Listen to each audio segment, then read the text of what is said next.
Os animais de Thorndike trabalhavam por ensaio e erro. As ações que traziam recompensa, isto é, as ações para se alcançar uma meta, tornavam-se aprendidas. Para Thorndike, são as consequências do que o indivíduo faz que mais influenciam o processo de aprendizagem.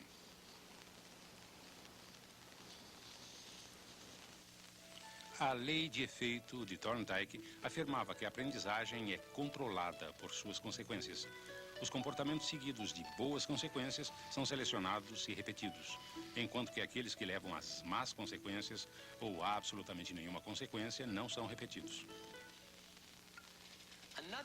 Outro psicólogo americano fortemente influenciado por Pavlov foi John B. Watson, que acreditava que o comportamento aprendido e observável era a única coisa da psicologia digna de estudo científico. Atacou a doutrina dos traços hereditários e dos instintos como causa do comportamento. Ao invés disso, falou do poder ilimitado do condicionamento e do controle ambiental para modelar o comportamento dos animais e dos seres humanos. Para estudar o poder do condicionamento, Watson usou bebês como sujeitos, como vemos neste filme original da década de 20. Ele mostrou que emoções fortes podiam ser aprendidas através do condicionamento e então generalizadas, isto é, transferidas para outras situações semelhantes, sem repetir o condicionamento original.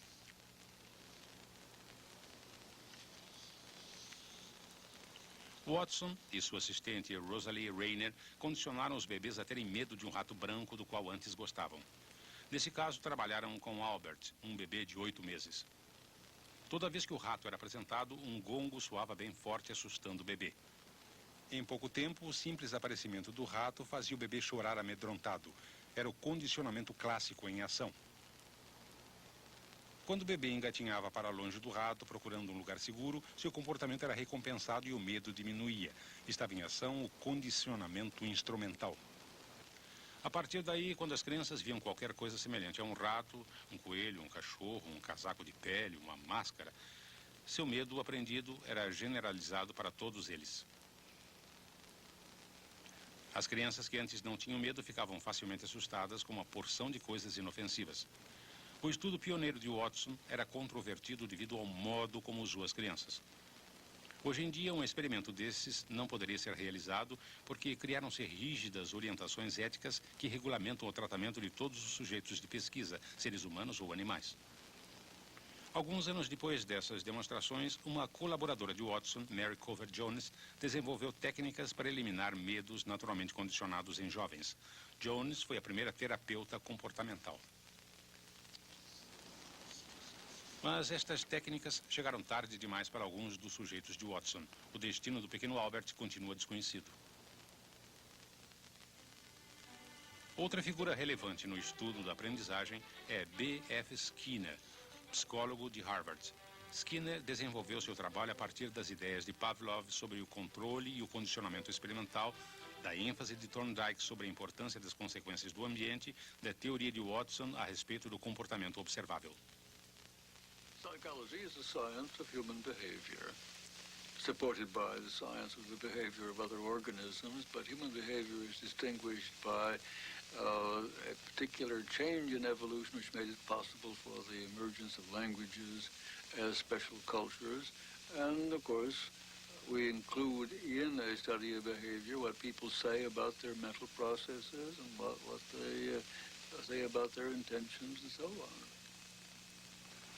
Para muitos psicólogos, o comportamento é explicado como um efeito de processos internos, mentais ou neurais. Para eles, o comportamento é considerado a expressão visível do que está acontecendo internamente. Mas Skinner discorda disso. Sua pesquisa investiga o comportamento quanto à sua relação com as variáveis do ambiente que o precedem e que o seguem. Podem pensar nisso como a psicologia do ACC, antecedentes, comportamento, consequências. The behavior is something which occurs, first of all, for other reasons. It occurs because it is part of the genetic endowment of the individual or because it has been reinforced in other ways. When it occurs in this given situation and is followed by a consequence, it is more likely to occur again. But if there was a stimulus present at the time, then that stimulus controls the probability. The behavior occurs in situations similar to those in which it has been reinforced, so that all three terms are very important. If you want an organism to do something, you create, once again, the kind of situation on which its behavior has been reinforced. No início da década de 40, Skinner começou a examinar uma resposta simples de um animal simples. Um pombo bicando um disco seguido de um reforço, um pouco de comida ou de água. O reforço pode ser qualquer coisa que aumente a frequência de resposta.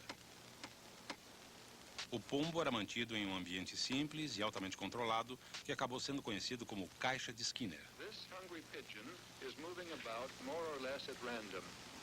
Sometimes it turns its head to the left. When it does, we reinforce that movement by giving the pigeon access to a dish of grain.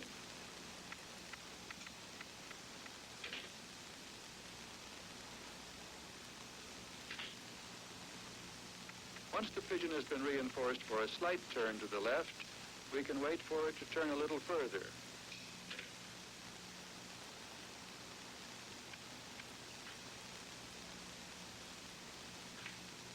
By gradual steps, we can reach a stage at which the pigeon turns in a complete circle.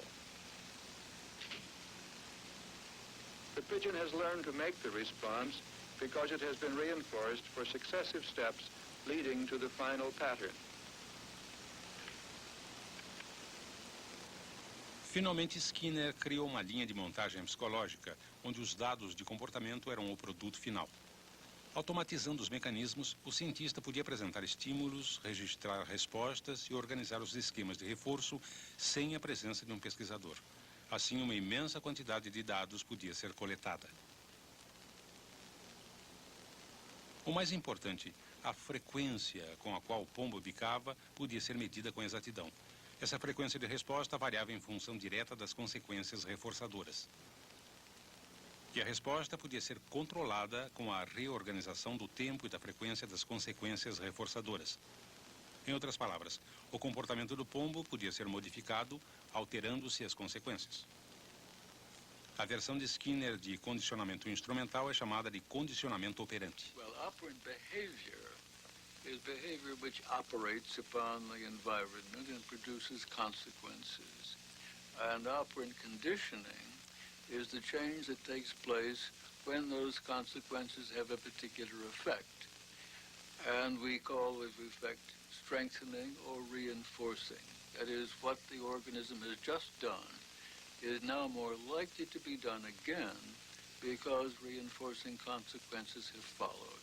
And one studies operant conditioning by arranging consequences, not only to shape up a particular form of behavior or to keep that behavior in strength over a long period of time, or to change it slightly.